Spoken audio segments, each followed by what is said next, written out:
Hello. कैसे हैं guys?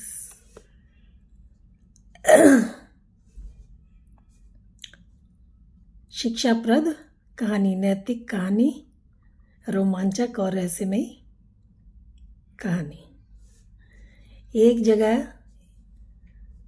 एक जंगल के एक किनारे पर एक लकड़हारा रहता था। वो बहुत गरीब था।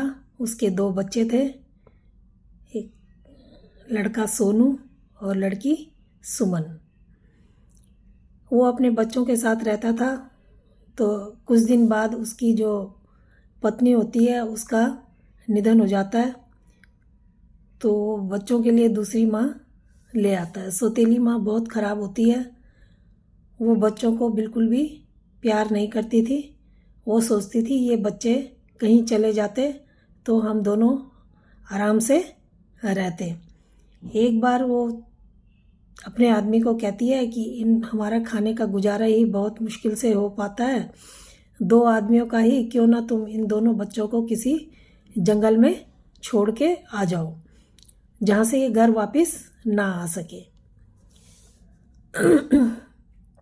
तो वो मना करता है, कहता है कि जंगली जानवर खा जाएंगे बच्चों को, ये घर भूल जाएंगे, परेशान हो जाएंगे।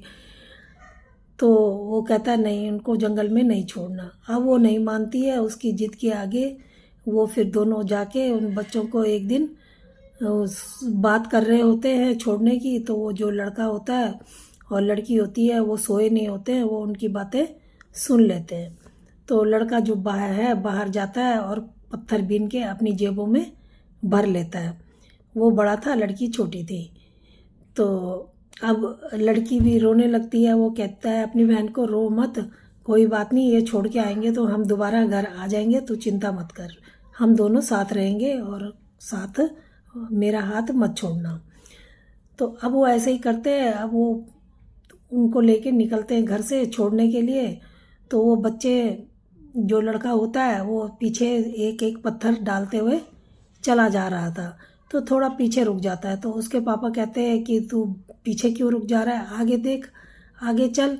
वो कहता है कि मैं आ रहा हूँ। अब ऐसे ही करते करते वो जंगल में पहुँच जाते हैं और वहाँ पे उनको बैठा देते हैं और कहते हैं कि ठीक है, तुम यहाँ पर आग जला देते हैं और कहते हैं तुम आग सेको और हम अभी लकड़ियाँ काट के आते हैं। तो उनको तो पता होता है वैसे, पर सोचते हैं क्या पता ये हमें ले ही जाएं वापस। तो अब वो ऐसे ही काफ़ी देर होती है, रात हो जाती है। अब रात को उनको आंख लग जाती है बच्चों को और नींद आ जाती है।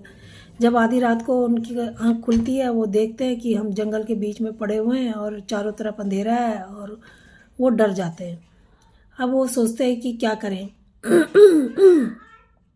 वो जो लड़का होता है वो किसी तरीके से जब अपनी बहन को बोलता है कि जब चंद्रमा निकलेगा तो हम पत्थर डालते हुए मैं आया हूँ, उन्हीं पत्थरों के सहारे से हम अपने घर पहुँच सकते हैं, तुम चिंता मत करो। अब वो अपनी बहन का हाथ पकड़ता है, चंद्रमा निकलता है।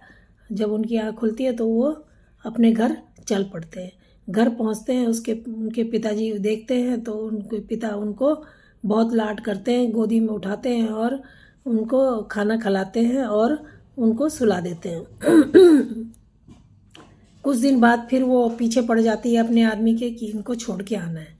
अब वो भी क्या करे, वो भी बच्चों को लेके चल पड़ता है और छोड़ने के लिए जाता है जंगल में। वो लड़का के पास एक रोटी होती है बचाई हुई, वो रोटी को ही टुकड़े तोड़ तोड़ के डालता जाता है। अब रोटी के टुकड़े वो डाल के तो जो जा रहा था, पीछे से चिड़िया आती है और वो रोटी उठा के चुप के खा जाती है, जिससे अब जब वो वापसी होते हैं तो उनको वहाँ से रास्ता नहीं मिलता और वो रास्ता भटक जाते हैं। रास्ता भटकते हुए वो एक जगह पर देखते हैं कि एक जगह पर झोपड़ी बनी हुई है, वो उधर ही चल देते हैं। जब वहाँ जाते हैं तो देखते हैं झोपड़ी के आगे मिठाइयाँ बहुत सारी थाल में लग रखी हुई हैं। उनको भूख बहुत ज़ोर से लगी होती है, वो मिठाइयाँ खाने लगते हैं। अब जब वो मिठाई खाने लगते हैं, इतने में एक बुढ़िया डंडा टेकती हुई कुबड़ी बुढ़िया वहाँ पर आ जाती है। वो जादूगरनी होती है। जब आती है तो उन बच्चों को देख के खुश होती है, चिकनी चुपड़ी बातें करती है, उनको अंदर ले जाती है और पलंग में छोटे छोटे 2 पलंग होते हैं, उनमें दोनों को अलग अलग सुला देती है। वो थके हारे होते हैं और बच्चों को जल्दी नींद आ जाती है। अब बुढ़िया जो होती है वो बहुत खुश होती है कि मेरे को शिकार मिल गया, पर शिकार जो है छोटे हैं और कमज़ोर हैं। वो सोचती है इनको तगड़ा करूँगी खिला पिला के, फिर इनको खाऊंगी। अब वो लड़के को जो है, सोते हुए लड़के को एक पिंजरे में बंद कर देती है और लड़की को कहती है कि मेरे साथ काम कर। अपने साथ घर के काम पे लड़की को लगा देती है। अब लड़के को पिंजरे में जो बंद करा होता है तो लड़की को कहती है अब मैं तेरे भाई को मोटा ताज़ा करके खाऊंगी जब ये मोटा ताज़ा हो जाएगा। अब बुढ़िया ऐसी थी कि उसको आंखें दिखाई नहीं देती थी, उसको बहुत कम दिखता था। तो वो लड़के को कहती है 2-4 दिन बाद कि अपनी उंगली दिखा, क्योंकि वो पूरा तो देख नहीं पाती थी। तो उंगली मतलब वो ऐसे हाथ आगे करेगा तो उसको आगे से वो झुक के देख सकती थी कि कितनी मोटी हुई है उंगली। वो कहती है मैं इतने दिन से खिला रही हूँ और अभी तक मोटा नहीं हुआ है।